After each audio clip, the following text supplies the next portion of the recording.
this Greenworks Gen 3 weed whacker. I'm gonna show you guys a couple tricks here, guys. I know several comments in the YouTube how-to video, DIY video.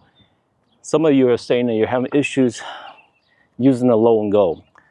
A little tip, you can use silicone or W40 spray in here a little bit.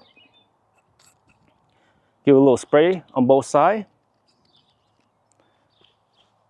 And that should help release it. Another thing, guys, is when you load it up, only load it halfway, don't load it full. If you load it full all the way, it can have a hard problem using the low and go. So that's a couple things. Another thing, guys, you can do is when you hit it, you gotta make sure the weed whacker speed is at least halfway up. So let's do an example here. Let's measure the string here. You see the string is about here. I'm gonna show you here. A little tip here, guys. So you want it about halfway speed.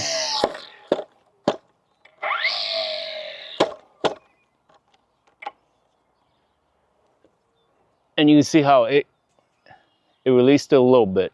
So you gotta keep doing that, guys. And then you see that? Voila, look how long that is. See?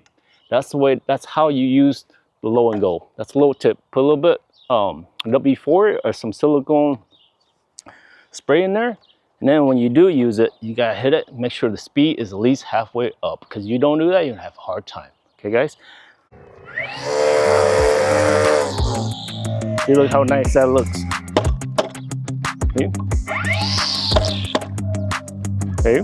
Now I'm gonna walk right through here, guys. Watch.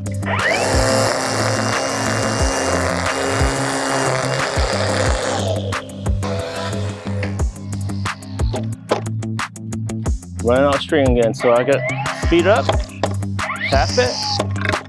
Yeah.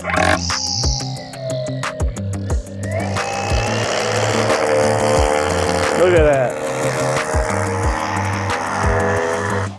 But other than that, guys, until next time, until next DIY, take care and enjoy your summer.